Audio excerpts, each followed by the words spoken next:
ভূমিহীন এজনো চাহ শ্ৰমিকক ভূমিপট্টা দিয়া নাই, কিন্তু বিজেপিৰ অঙহী বঙহীয়ে লাভ কৰিছে ভূমিপট্টা। আগতে পট্টা পোৱা সকলকহে পুনৰ পট্টা প্ৰদান কৰি সাধাৰণ মানুহক ঠগিছে বিজেপিয়ে। তিনিচুকীয়া কৰদৈগুৰিৰ বান বিধ্বস্ত ভূমিপুত্ৰ ২৪টা পৰিয়ালে নাপালে ভূমিপট্টা।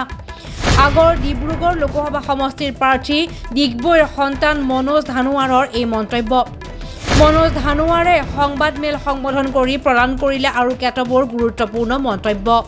বসুন্ধৰা ২ আঁচনি যিটো চৰকাৰে খুব ঢাক ঢোল বজাই আছে চবপিনে, আমি কেৱল এটা কথা ক'ব বিচাৰিছোঁ যে এই বসুন্ধৰা ২ কেৱল বিজেপিৰ যিসকল ঘনিষ্ঠ আছে, বসুন্ধৰা ২ আঁচনিটো বিজেপি মন্ত্ৰী বিধায়কৰ যিসকল ঘনিষ্ঠ আছে তেওঁলোকেহে সৰহসংখ্যক ইয়াৰ আবণ্টন পাইছে।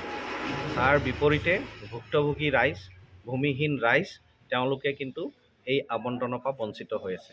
কৰদৈগুৰি গাঁও পঞ্চায়তৰ কথা কৈছোঁ, য'ত ২৪টাকে পৰিয়ালে গৰাখহনীয়াৰ পৰা ভুক্তভোগী হৈ আজি ৰিলিফ কেম্পত আছে ১.৫ বছৰৰ পৰা, কিন্তু তেওঁলোকক বসুন্ধৰা ২য়ে ঢুকি নাপালে। মই তথ্য দাঙি ধৰিব খুজিছিলোঁ চেঁচা চাহ বাগিচা, বৰবৰুৱা চাহ বাগিচা, বিহাটিং চাহ বাগিচা, যি বৰবৰুৱা ব্লকৰ অন্তৰ্গত আহে।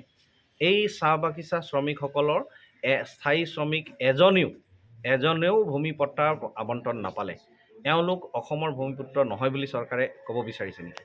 মই তথ্য দাঙি ধৰিছোঁ নাহৰচুক গাঁও, যি লাহোৱাল চাবুৱা সমষ্টিৰ অন্তৰ্গত আহে।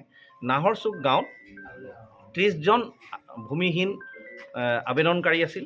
৩০জনৰ ভিতৰত চৰকাৰে ৮জনক দিছে বুলি দেখুৱাইছে, কিন্তু বাকীসমূহক লৈ চৰকাৰে মনে মনে আছে।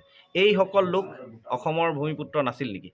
গতিকে চৰকাৰে এটা ভেকু ভাওনা সৃষ্টি কৰি আছে, আৰু যিটো কৈ আছে যে ভূমিপুত্ৰসকলক আমন্ত্ৰণ দিছে, সেইটো সম্পূৰ্ণৰূপে মিছা কথা।